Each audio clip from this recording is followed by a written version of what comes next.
Hello and welcome friends, स्वागत है आप सभी का YouTube channel masters in ethical hacking में। दोस्तों, आज की इस वीडियो सीरीज़ में हम आपको बताने जा रहे हैं भारत देश से जुड़ी हुई कुछ रोचक और ख़ास बातें। आप लोगों ने काफ़ी बार सुना होगा कि भारत सोने की चिड़िया था, लेकिन फ्रेंड्स ऐसे बहुत सारे प्रूफ आज मैं आपको इस वीडियो के ज़रिए बताने जा रहा हूँ जिनसे आपको पूरा यकीन हो जाएगा कि भारत वास्तव में ही सोने की चिड़िया था और भारत सोने की चिड़िया है। तो दोस्तों, आप जैसा कि सभी जानते हैं, भारत को तमाम आतताइयों ने लूटा और सही कसर अंग्रेज़ों ने पूरी करने की कोशिश की। फिर भी भारत में ऐसी कई जगह हैं जहां छुपे हुए खजानों का अंबार है। कहा जाता है कि ये खजाने जीवधारी हैं और उनके पास तक कोई नहीं फटक सकता। आज हम आपको ऐसे ही खजानों के बारे में बताने जा रहे हैं। ये जो वीडियो है, इससे आपको दो चीज़ें तो पूरी तरह क्लियर हो जाएंगी कि भारत सोने की चिड़िया था या है। तो फ्रेंड्स, अभी हम शुरुआत करते हैं। सबसे पहले जो नाम आता है, इसमें नाम है पद्मनाभ स्वामी मंदिर के तहखाना। तो फ्रेंड्स, पद्मनाभ स्वामी का जो ये मंदिर है, ये केरल के तिरुवनंतपुरम में है और इसके अंदर एक आंकड़े के हिसाब से 13,200 करोड़ की संपत्ति अभी तक जो मापी गई है वो है। तिरुवनंतपुरम केरल के श्री पद्मनाभ स्वामी मंदिर को अंतर्राष्ट्रीय ख्याति भी मिली हुई है। जून 2011 में इसके एक तहखाने को खोला गया। अधिकारी अंदर का दृश्य देखकर स्तब्ध रह गए। उस तहखाने में गहने, मुकुट, मूर्तियों के साथ रोज़ाना इस्तेमाल किए जाने वाले बर्तन भी थे, लेकिन यह सब सोने के थे और इनमें कई नगीने भी लगे हुए थे। तहखाने में मिले इस खजाने की अंतर्राष्ट्रीय कीमत 22 अरब डॉलर आकी गई। सुप्रीम कोर्ट ने निर्देश दिया कि दूसरा तहखाना तभी खुलेगा जब पहले तहखाने में मिली संपत्ति का सारा कागजी काम पूरा हो जाएगा। मंदिर के पुजारियों के अनुसार दूसरे तहखाने में और भी बड़ा खजाना है जिसकी रक्षा नाग करते हैं। इसे खोलने से भारी तबाही हो सकती है। तो फ्रेंड्स, आप अनुमान लगा सकते हैं कि अभी तक इसमें 22 अरब डॉलर की जो संपत्ति है वो आंकी गई है। अगर इसके दूसरे तहखाने को भी खोल दिया जाए तो इसमें कितनी संपत्ति हो सकती है। ऐसा माना जाता है कि इस तहखाने को खोलने के लिए गरुड़ मंत्र की मदद से ही ये जो रास्ता है, ये जो तहखाना है वो खुल सकता है, और वो भी गरुड़ मंत्र के सही उच्चारण से। अगर इसका कोई गलत उच्चारण करेगा तो उसे काफ़ी नुकसान उठाना पड़ सकता है। दूसरे नंबर पे आता है ग्रासवेनर का मलबा। दोस्तों, इस खजाने की खोज करने वालों को शायद भारत से बहुत दूर जाना पड़े। भारत का यह खजाना भारत से बहुत दूर दक्षिण अफ्रीका के पास डूबा। ग्रासवेनर को ईस्ट इंडिया कंपनी का सबसे बड़ा और अमीर जहाज़ कहा जाता है जो डूब गया। ग्रासवेनर मद्रास से श्रीलंका होते हुए इंग्लैंड के लिए मार्च 1782 में रवाना हुआ और 4 अगस्त 1782 में केप टाउन दक्षिण अफ्रीका से 700 मील दूर यह एक चट्टान से टकरा गया।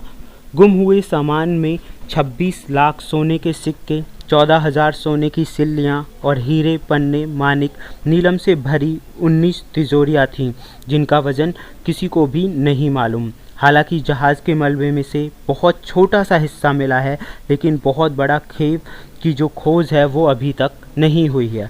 दोस्तों, ये था नंबर 2। अब हम जानते हैं नंबर 3, मानसिंह का खजाना, जो कि जयपुर में माना जाता है। जयपुर के राजा मानसिंह अकबर के सेना के सेनापति थे। वे अकबर के नवरत्नों में से एक थे। एक पौराणिक कहानी के अनुसार 1580 में अफगान विजय के बाद उन्होंने अकबर को लूट का हिस्सा नहीं दिया और खजाने के जयगढ़ के किले में छुपा दिया।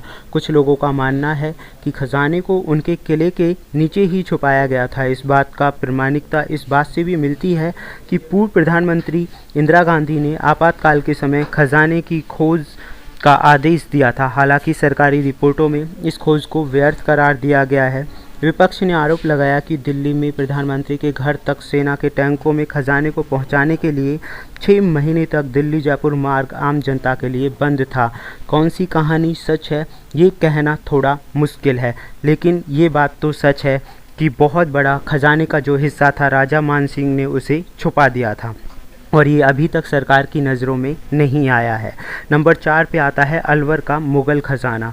अलवर का किला दिल्ली से 150 किलोमीटर दूर राजस्थान के अलवर ज़िले में है। लोक कथा के अनुसार मुग़ल राजा जहांगीर ने अपने निर्वासन के समय यहाँ शरण ली थी और अपना खजाना यहाँ छुपाया था। ऐसा कहा जाता है कि खजाने का बहुत बड़ा हिस्सा अब भी किले में ही छुपा हुआ है। मुग़ल साम्राज्य से पहले भी अलवर का राज्य बेहद संपन्न था। यहाँ के कप पन्ने से बनाए जाते थे। नंबर 5 पे आता है मीर उस्मान अली का खजाना, जो कि हैदराबाद में है। मीर उस्मान अली हैदराबाद के आखिरी निज़ाम थे। उन्होंने इंग्लैंड के बराबर राजस्व पे हुकूमत की। 2008 में फोर्ब्स मैगज़ीन ने उन्हें 210 अरब डॉलर की संपत्ति के साथ दुनिया के सर्वकालिक सबसे धनी लोगों में 5वें पायदान पे रखा। कहा जाता है कि उनका खजाना कोठी महल हैदराबाद के नीचे गड़ा हुआ है, जहां उन्होंने अपनी अधिकतर ज़िंदगी बिताई। हालांकि उनकी संपत्ति का असल हिसाब या आकलन किसी के पास नहीं है। इन सब के अलावा भी दोस्तों अभी ऐसे बहुत सारे मंदिर तहखाने बाकी हैं जिनमें अरबों खरबों की जो संपत्ति है वो छुपी हुई है। ऐसे अभी बहुत सारे उदाहरण बाकी हैं जिनके बारे में अगर आपको बताया जाए तो आपको जानकर हैरानी होगी कितनी संपत्ति अभी भी भारत देश के अंदर बाकी है। चाहे आप अमृतसर के गोल्डन टेम्पल का उदाहरण ले सकते हैं, अमृतसर में जो स्वर्ण मंदिर है।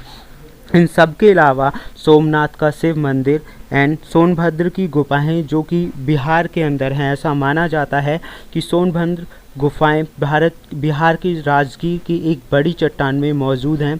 पश्चिमी शिलालेख के कारण इन्हें ईसा पूर्व 3री या 4थी सदी में माना जाता है कि इन गुफाओं में से एक रास्ता सम्राट बिम्बिसार के संरक्षित खजाने की ओर जाता है। अंग्रेज़ों ने इस गुफा को तोप से उड़ाने का असफल प्रयत्न किया, मगर वो असफल रहे।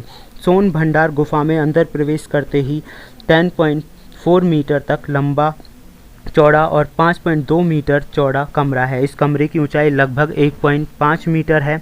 यह कमरा खजाने की रक्षा करने वाले सैनिकों के लिए बनाया गया था। इस कमरे के दूसरी ओर खजाने का कमरा है, जो कि एक बड़ी चट्टान से ढका हुआ है। मौर्य शासक के समय में बनी इस गुफा की एक चट्टान पर शंख लिपि में कुछ लिखा है। इसके संबंध में यह मान्यता प्रचलित है कि इसी शंख लिपि में इस खजाने के कमरे को खोलने का राज लिखा है। तो दोस्तों ऐसी और भी बहुत सारी चीज़ें हैं। आपको ये वीडियो कैसा लगा? अगर आप चाहते हैं भारत देश से जुड़ी ऐसी और भी बहुत सारी चीज़ों को हम प्रूफ के साथ आप लोगों को बताएं तो आपने कमेंट्स ज़रूर हमें कीजिएगा। अगर वीडियो अच्छा लगे तो लाइक और शेयर करना ना भूलें। Thank you, good bye.